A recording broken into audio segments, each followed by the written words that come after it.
젊은 부자님들 안녕하세요. 모든 재테크를 거미줄처럼 연결하고 있는 재테크 슈퍼거미 법학자 훈훈입니다.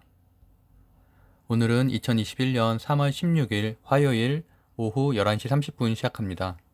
오늘의 목차는 국내 증시 분석과 동방, KTH 같은 쿠팡 관련주 점검, 그리고 LG화학, SK이노베이션이 오늘 급락을 했었죠.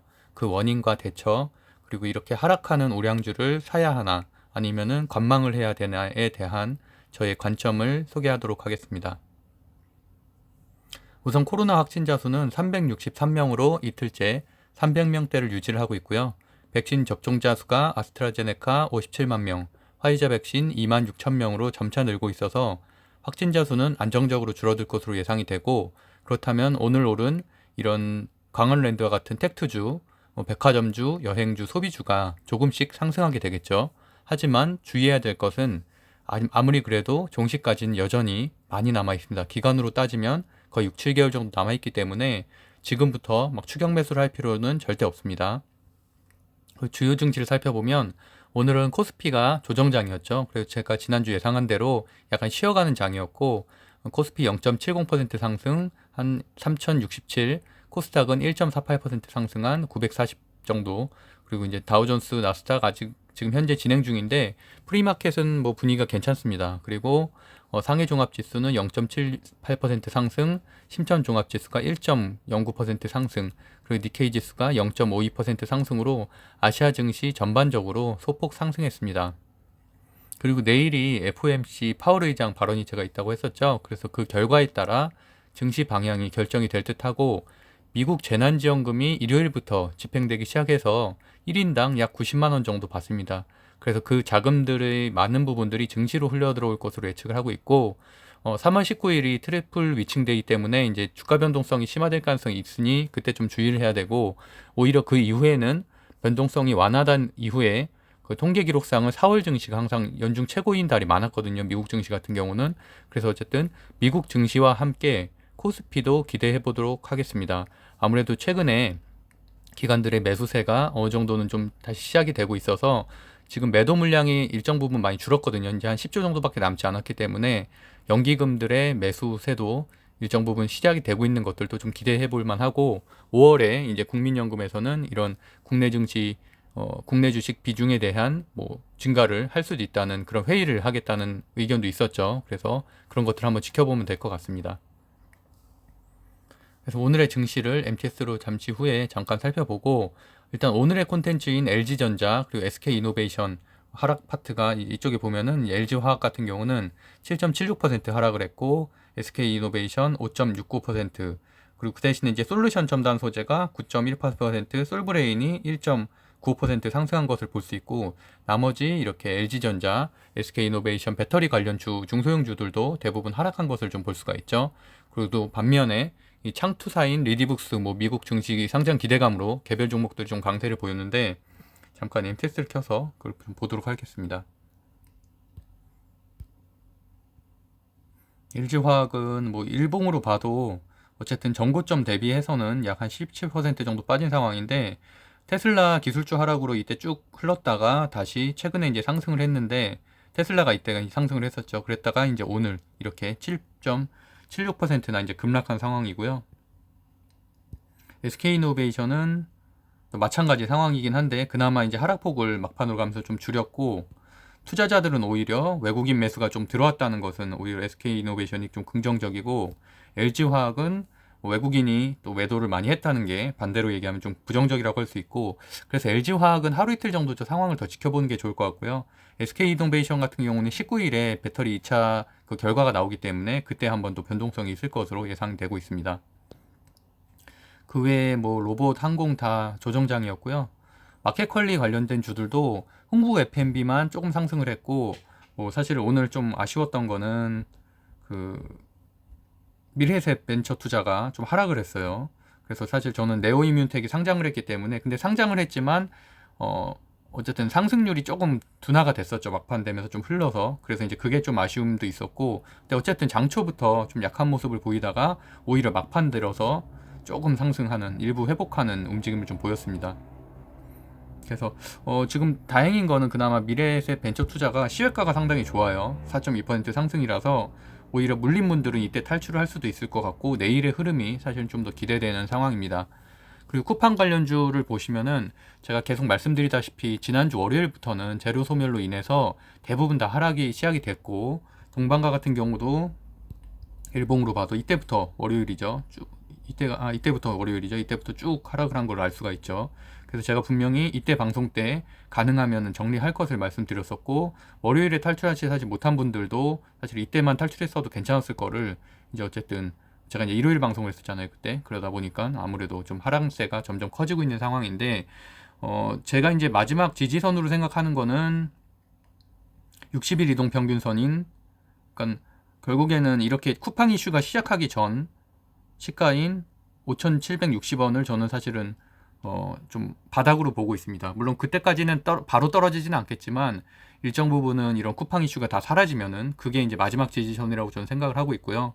그러다 보니까 사실은 좀 더 냉정하게 판단을 해야 되는 시점이 좀 다가오고 있는 것 같고, KTH도 마찬가지로 원래 사실 덜 올랐기 때문에 동방처럼 300%씩 오르는 건 아니기 때문에 뭐 상승률은 사실은 현재는 지금 고점 대비하면 한 100% 정도 떨어지는 상황이고, 마찬가지로 뭐 3.5%, 어제 뭐 6.3% 이런 식으로 좀씩 많이 빠지고 있는 상황인데, 오늘은 그나마 상승률이 좀 둔화가 됐고, KCTC 같은 경우는 일정 부분은 오늘 그나마 좀 버텨줬다는데 의미가 좀 있습니다.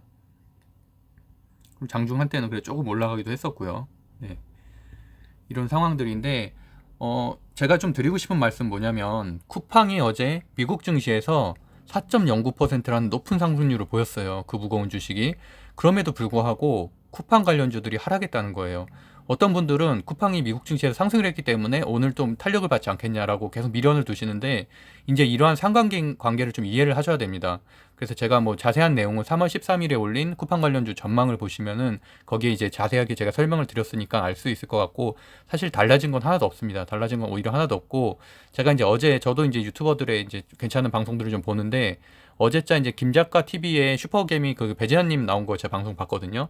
그분이 이제 동방 주식 얘기를 하시더라고요. 동방 주식을 굉장히 저점에서 샀다는 얘기를 하시면서 그분도 월요일 전에 매도했다는 얘기가 나오더라고요. 그래서 저도 상장일인 지난주 목요일이 아닌 오히려 그 전 4일 전이죠. 월요일부터 계속 재료 소멸 때문에 매도를 해야 된다고 제가 계속 방송으로 말씀드렸는데, 어쨌든 아무리 상식적으로 생각을 해봐도 두 달 사이에 200~300%나 오른 그런 과열된 종목들이 상장 이슈와 상관없이 충분히 누릴 만큼 누렸고, 거기에 따라서는 어느 정도 정리를 하고 나중에 뭐 다시 저점 매수를 하더라도, 그래서 이제 그 재료 소멸에 따른 하락임을 이제는 좀 인정을 해야 되고, 반등은 사실 쉽지 않을 겁니다. 그렇게 뭐 슈퍼개미다 이런 세력주들도 많이 빠져나갔기 때문에, 그래서 일정 부분은 더 손실을 크게 하느니 좀 냉정하게 좀 정리할 것도 생각을 하셔야 되고, 춤에도 사실 저는 현재로서는 좀 부정적이에요. 아직 바닥이 안 왔기 때문에.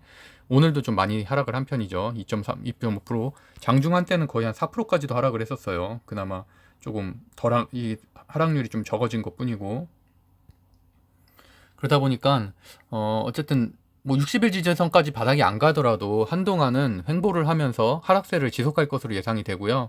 그 1분기 이제 실적 발표 뭐 이런 개별 재료가 괜찮다면은 그럼 이제 상승 후에 또 하락을 반복할 것으로 예상을 하고 있고, 뭐 사실은 특별히 나올 거는 저는 없다고 보거든요. 어저께 이제 어떤 분이 댓글로 동방 혹시 뭐 쿠팡에서 인수하지 않겠냐라고 혹시 질문하셨었는데, 제 개인적인 의견은 동방과 같은 경우는 여기 보시면 알겠지만 원래 물류회사긴 하지만 항만하역과 육상 해상 운송이 주로 그 비즈니스 모델이거든요. 그래서 오히려 항만하역이랑 이런 해상에서 한 70% 정도 매출이 나오고 있고, 쿠팡과 그 계약을 맺었던 국내 운송이죠. 운송도 어떤 개념이냐면, 자체 배송은 사실 쿠팡맨들이 쿠팡 물류센터에서 하고 있는 거고, 이거는 각각의 이제 지방에 있는 섹터들에서 쿠팡 물류센터까지 이제 배송하는 역할을 하는 거거든요. 그렇기 때문에 사실 그 역할이 굉장히 한정적입니다. 한정적이고, 계약도 뭐 한 400억 정도밖에 안 한 거죠. 거의 한 4년 계약에 400억이니까 한 1년에 한 매출이 한 100억 정도밖에 되지 않는 그렇게 큰 비즈니스는 아니기 때문에, 쿠팡이 자체적으로 물류센터를 뭐 현재 보유하고 있고 그 거점들을 늘리겠다는 계획을 밝힌 것처럼, 뭐 앞으로도 그런 배송을 더 스마트하게 이제 배송하는 방법에 대해서 좀 더 뭐 파트너십과의 관계를 어느 일정 부분 상승시킬 수는 있겠지만, 그럼에도 불구하고 그게 드라마틱하게 올라가진 않는다는 얘기죠. 오늘도 지금 뭐 이렇게 옥션이나 이런 것들에 대해서 뭐 매각에 대한 예비 심사가 좀 진행이 됐잖아요. 이제 어쨌든 경쟁은 점차 심화될 거기 때문에 앞으로도 이런 파트너십사가 더 드라마틱하게 상승할 가능성은 저는 없다고 생각을 합니다. 그래서 그렇기 때문에 일정 부분은 좀 냉정하게 생각하는 것도 좀 필요해 보이고요. KTH 같은 경우는 저는 조금 다르게 생각을 하는 거는 대표이사가 최근에 교체가 됐어요. 3월 15일에 교체가 됐고, 30일에 이제 주총을 통해서 이제 정식으로 교체가 되는데, 정기호 나스미디어 사장으로 교체가 되면서 KT 미디어 커머스를 통합 플랫폼으로 키워갈 좀 준비를 하고 있습니다.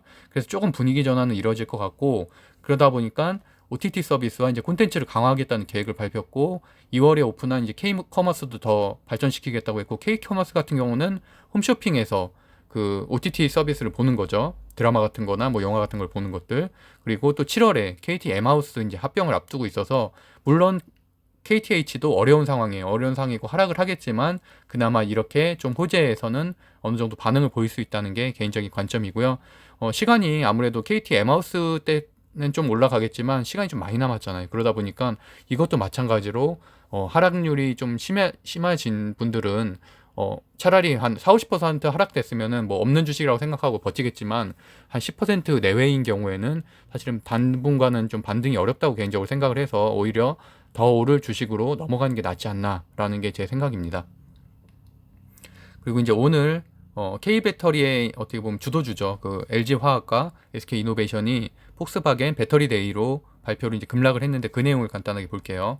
LG화학이 이제 장중 8% 가까이 급락을 했고, 사실 그만큼 급락한 때가 있었는데, 바로 제가 작년 LG화학 배터리 분할 이슈 그때 이제 사례를 좀 가져왔는데, 이 사례를 가져온 이유는 과거의 사례를 알아야지 현재를 좀 대체할 수 있을 것 같아서 제가 가져왔고요.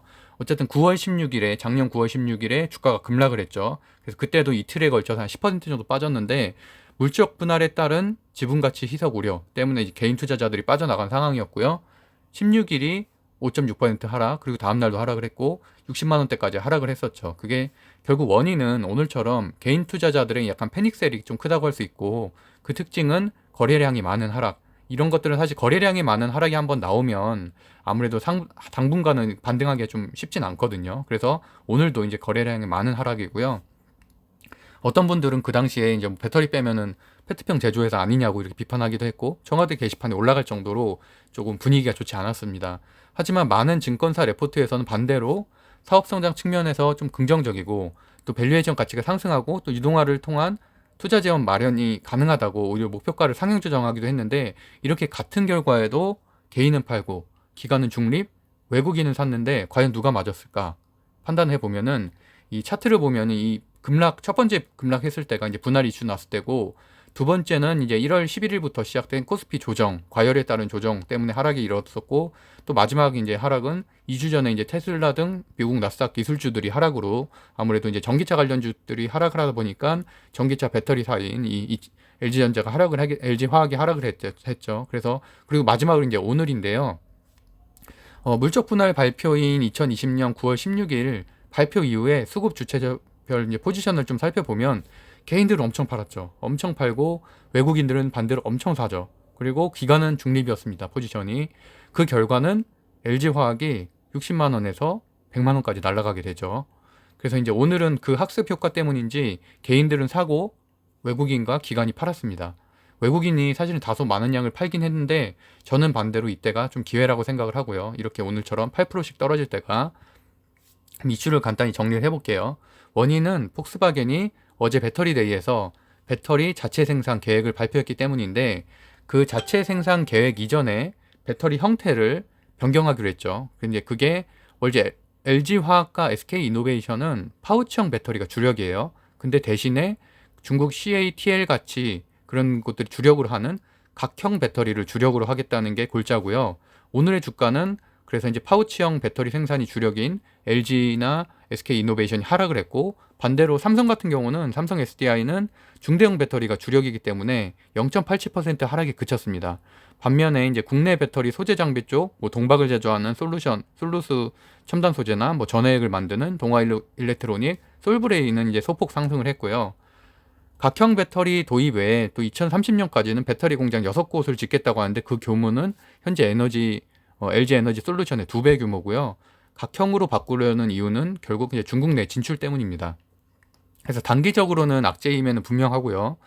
테슬라 배터리 데이 때도 자체 생산을 말하기를 했든 이제 언젠가 닥칠 문제긴 했습니다, 사실. 그래서 이제 반대로 하락과 함께 또 어떻게 보면 리스크가 사라지는 계기로 또 생각할 수도 있는 거고, 테슬라 배터리 데이 때와 좀 달랐던 점은 각형 배터리를 생산하기 전까지 중국의 CATL 등 좀 기존 업체를 사용할 수 있기 때문에 좀 그 부분에 대해서는 좀 아쉽다고 할 수가 있고요. 그 다음으로 이제 LG, SK 배터리 소송도 이번 주 19일에 2차 결과가 나오는데, 지난달에 이제 ITC 그 영업권 침해 판결, 그거에서는 이제 LG 화학이 승소했고, 지난달과 좀 다른 점은 지난달은 영업권 침해에 대한 판결이었고요. 이번 주 19일은 특허권 침해에 대한 판결입니다. 그래서 이제 현재 이제 브라이언 캠프 주지사가 조지아주 주지사죠. 그 ITC 결정을 바이든 대통령이 번복할 것을 요청할 정도로 아무래도 조지아주에 건설 중인 SK 배터리 공장 건설, 이게 핵심이라고 좀 할 수가 있고요. 아무래도 이게 건설이 무산되게 되면은 SK는 좀 미국 내에서 이런 배터리 생산을 포기해야 되는 상황이기 때문에 이제 거기에 맞서서 LG화학이 SK의 배터리 공장을 인수 의사를 밝히기도 했습니다. 그것 때문에 더 과열이 됐죠. 그래서 이번 주 배터리 소송 2차전 결과에 따라서 LG가 이기면은 합의금 액수 예측되고 있는 3조대 정도까지도 이끌 수 있을 것 같고, SK가 이기면은 합의금 액수를 뭐 1조대 이하로 낮출 수도 있을 듯합니다. 그거는 뭐 결과가 좀 진행돼 봐야지 정확하게 알 수 있을 것 같고요. 어쨌든 양측의 신경전이 점차 과열이 되고 있는데, LG의 SK 공장 인수 의사에 대해서는 SK는 이제 배터리 사업 전체를 흔들고 LG가 독과점 하려는 의도로 해석을 했고, 에너지 솔루션 같은 경우는 뭐 미국 투자 계획 발표와 맞서서 이제 어쨌든 미국 시장 성장성에 맞춘 뭐 기존에 있었던 계획이다라는 입장이고요. 어쨌든 에너지 솔루션은 2025년까지 미국에 5조를 투자해서 생산 능력을 늘리겠다고 했고, GM과도 또 합작법인 그 이 공장 신설 계획이 있죠. 그래서 현재의 한 2배 정도로 확보한다는 계획입니다. 그래서 어쨌든 양측이 좀 팽팽한 상황이라서 19일 재판 결과에 따라서 주가 변동성도 어느 정도 커질 것으로 예상이 되고, 현재 제시되는 합의금 액수는 1조에서 3조 원 사이로 합의가 될 것으로 예측이 되고 있습니다. 그럼 이제 우리는 사야 되나 아니면 지켜봐야 되나에 대한 제 관점입니다. 어쨌든 3월 2일자 이제 이베스트 투자증권 리포터를 근거로 좀 보면은 전기차 섹터는 이제 올해부터 확대가 본격화가 될 것이고요. 그래서 현대차, 뭐 기아차, 현대모비스 같은 이제 전기차 섹터가 다 유망하게 판단을 하고 있고, 특히나 바이든 행정부의 그린 액트가 통과가 됐죠. 그래서 전기차 보조금이 늘어서 전기차 판매량이 늘게 돼 있고, 그다음에 또 바이 아메리칸도 시행되게 돼 있으니까 미국 광용차 65만 대 모두 미국 내 전기차로 교체할 계획이고, 뭐 GM도 일정 부분 참여하기 때문에 LG에게는 상당히 좋은 거죠. 그리고 이제 전기차 판매 대수는 현재는 테슬라, GM, 폭스바겐 이렇게 순서인데, 테슬라, GM 모두 LG화학에서 공급을 하고 있기 때문에 현재까지는 괜찮지만, 이제 어쨌든 폭스바겐도 상당히 큰 곳이라서 그게 이제 우려가 되는 부분이고, 이거는 자동차 업계별 전기차 신차 계획 발표인데 상당히 어마어마하죠. 생각보다는 저도 지금 전기차에 대해서 좀 알아보고 있지만 전기차 시대가 훨씬 더 빨리 올 것이라고 저는 생각을 하고, 제가 말씀드렸던 대로 꼭 한번 타보세요. 타보시면은 인식에 많이 변화가 일어날 겁니다. 그래서 이제 당연히 이렇게 전기차 시장의 핵심은 배터리 확보인데, 아무래도 이제 그런 것들이 LG와 SK의 밸류에이션이라고 할 수가 있죠. 그래서 폭스바겐의 자체 배터리 생산 계획은 사실 예전부터 이렇게 거론되어 왔던 것들이고, 오히려 이제 GM이나 뭐 JMG, 뭐 길리자동차, 테슬라 같은 고객사가 여전히 이제 LG전자의 배터리를 납품받고 있고, 테슬라도 자체 계획을 좀 발표는 했었죠. 그래서 어쨌든 저는 이런 배터리 시장의 커다란 패러다임 자체는 훼손은 없기 때문에 오늘처럼 급락했을 때는 매수를 해야 된다는 의견이고, 다만 지금 19일 결과 때문에 1, 2일 정도 추이를 좀 지켜볼 수는 있겠죠. 그리고 외국인 수급이나 이런 것도 좀 봐야 되기 때문에. 하지만 어쨌든 외국인 매수세가 들어온 뭐 SK 이노베이션 같은 경우는 좀 긍정적으로 판단을 해서 저는 오히려 오늘 이제 2천만 원 추가 매수를 했고요. SK 이노베이션 같은 경우는 1월 전고점 대비에는 한 50% 정도 현재 하락한 가격이고요. 그래서 저도 뭐 이 말씀도 좀 추가로 드리자면은, 저 같은 경우는 어저께 이제 테슬라 50주를 매도를 했거든요. 테슬라가 어저께 2% 상승을 하긴 했지만 전고점인 880달러까지 가기에는 상당히 더딘 흐름이라고 좀 개인적으로 생각을 하기 때문에, 반대로 뭐 성장성이 좀 큰 스펙 전기차 기업인 이제 로즈타운 모터스에 투자를 했어요. 제가 투자한 이유는 뭐 LG화학과 비슷한 이유입니다. 여기도 지금 그래프를 보시면 알겠지만 공매도 리포트가 발표가 되면서 급락을 했거든요. 10% 정도 급락을 해서 최저점으로 하락을 했는데, 그래서 저는 그 테슬라에서 매도한 거를 그대로 옮겼고, 어제 한 6%, 약 한 250만 원 정도 수익 실현을 했습니다. 그래서 결론을 말씀드리면은, 물론 뭐 저희가 제시한 사례들이나 LG화학의 예전 사례 이런 것들이 항상 반복되는 건 아니고 항상 옳다고 볼 수는 없지만, 분명히 위기는 반대로 기회라는 거를 좀 인식을 하셔야 될 것 같고요. 전기차 전장 배터리가 올해의 주도 섹터임은 전혀 펀더멘털이 변하진 않았고요. 또한 미국 채권 금리 상승에 따른 변동성이 오히려 완화가 되고 있고 적응을 하고 있죠. 또 미국 부양책에 따른 개인 자금의 증시도 유입도 이제 가속화되기 때문에 기술주의 회복세는 점차 빨라질 것으로 예상하고 있습니다. 그래서 반대로 하락이 이런 매수 기회라고, 특히나 오늘과 같은 큰 하락은 3에서 5% 정도 수익을 낼 수 있는 기회이기 때문에 우량주를 중심으로 매수하셔도 좋을 것 같다는 의견이 제 최종 결론입니다. 네, 이상으로 2021년 3월 16일 화요일 방송을 마치겠고요. 제가 운영하고 있는 네이버 카페 젊은 부자들은 청약, 부동산 경매, 주식 등 다양한 스터디와 강의를 진행 중이고, 이번 주 일요일 11시 30분에 라이브 방송도 진행할 예정입니다. 재테크 강의를 하는 거를요. 그래서 이제 네이버 검색 젊은 부자들 카페라고 치면은 바로 상단에 뜨니까 관심 있으신 분들은 들어오시면 좋을 것 같고요. 구독과 좋아요는 사랑입니다. 오늘도 행복한 하루 되세요. 감사합니다.